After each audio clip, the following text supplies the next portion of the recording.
Welcome back for another video. Today we will talk about my game week 1 review, transfers plan for the next 2 or 3 weeks, and my team selection for game week 2. Subscribe and like, then keep watching. I had a very bad week, just 66 points. Befor didn't get a clean sheet, so just 2 points. Gabriel came from the bench, just a point. Cash got a yellow card, and with the big lose, he got -1. Stopinian played an excellent match, 7 points from assist and 3 bonus points. A big game for Saka, scoring a goal with 3 bonus points. Made him the second best player on my team. Foden not convincing, 3 points. I have to be patient with him, there are more important priorities than him. Ezzy played a good match, but he wasn't lucky. Rashford was so bad against Wolves. Man United in general didn't play a good match. Watkins made an assist. Haaland, of course, my captain. Just imagine if I didn't make him the captain. João Pedro scored a penalty and got 7 points. And the bench, as you see, so bad. That means I got 66 points, 2 points more than the average, which is terrible rank, 3.9 million. Just hope I can perform better next week. Now I will classify my players based on transfers. The first layer contains the players that may I need to transfer them out quickly. I will not be hasty, but I have to be ready. Gabriel started from the bench, and this is a bit strange. He played 73 matches in a row from his arrival. Jota 8 million. If he didn't make anything next week against Bournemouth, I couldn't be more patient.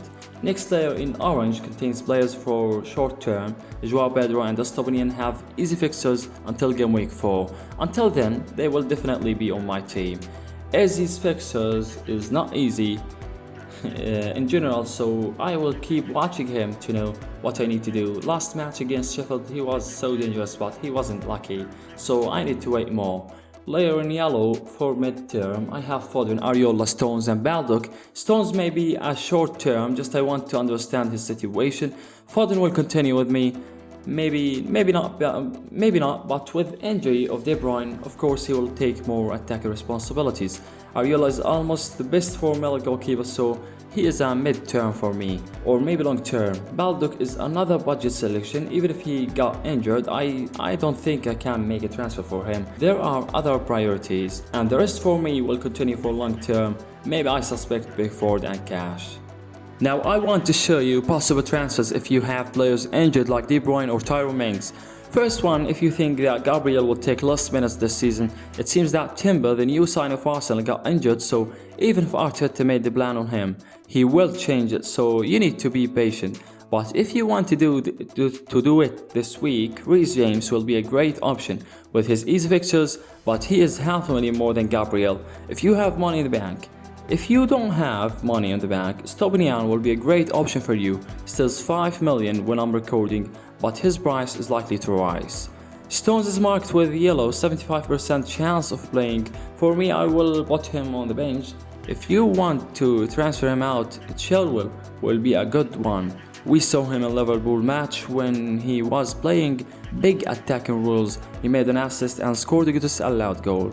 Mings got injured, of course you have to get rid of him, but if you can put him on the bench, you will take more good options next week. From the same team, you can go with Cash, or you can go with Rico Henry with his easy fixtures until game week 7. If you don't want to continue with Grealish, which is I don't prefer, you must be patient.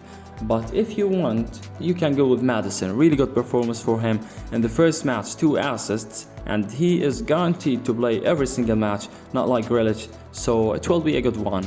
Other option is Moussa Diaby, a million list with really powerful attacking responsibilities. He is a midfielder in FPL, but in the field, he looks like a striker. De Bruyne was injured in the first half of Burnley game. Surely it would have been better if he had not played this game. It was clearly that he had not been fit since the Community Shield against Arsenal. A big lose for the FPL players and the Premier League in general, but we have some replacements here. First one is Rashford, of course less than De Bruyne price, or you can go with Bruno, almost 2 million less and penalties taker. Rashford and Bruno didn't perform well in Wolves match, and Saka 2 million less too. You have many options, but not with the same price range, so I think if you have De Bruyne, try to navigate it, put him on the bench, and for game week 3 you can take better selections. If you have any forward you think you need to replace, I don't have a specific name, João Pedro will be a great option for you, the main striker for Brighton and the penalties taker. He scored a penalty against Luton Town. Another good one is Isaac. The only problem is the extremely hard fixtures in the next 2 weeks against Man City and Liverpool. But after these 2 weeks, of course I will think about him to be in my team. Next, I want to quickly show you my team for game week 2. Firstly, I have Beckford against Aston Villa and Villa Park. I still trust him. Everton is not that bad actually. Look at these stats from the match they lost against Fulham. Gabriel is still in my starting team. I will continue to follow the news to know if I will start with him. For now, I still have Stones in the starting team, but it's very likely that I will start with Matty Cash. The third defender is Estonian, of course. With these fixtures, he will not be out of the starting team. To midfield, where I have Saka, his ownership percentage becomes more than 63%, so even if he didn't perform well last week, he will be in the starting team. Next, Foden, I don't have other good options, so I hope he does something. Third one is Jota against Bournemouth. Mostly this is the second and the last chance for him because 8 million is not a cheap price to waste. Last midfielder is Rashford. Even if he didn't make anything last week, he will continue with me. I believe he will suddenly explode and then I won't be able to buy him if I sell him now. To forward, where I have Watkins, home to Everton. He made an assist last match, less than expected, but of course it's not an easy match when you play against Magpies, so I expect him to make a really good week. Next, Haaland, and yes, still working, scoring 2 goals. It was nightmare for everyone who didn't make him the captain. Last one is Pedro, who I talked about him before. Really good option with a cheap price for a penalty taker, just 5.5 mil. The bench, as you see, I think Cash could be in my starting team. Otherwise, none of them will be start. I don't think I can start with Eze. It is a very hard match against Arsenal. Baldock could take a chance maybe next week. What about captaincy? I'm still confused. It will be probably between Haaland and Saka, maybe Watkins too.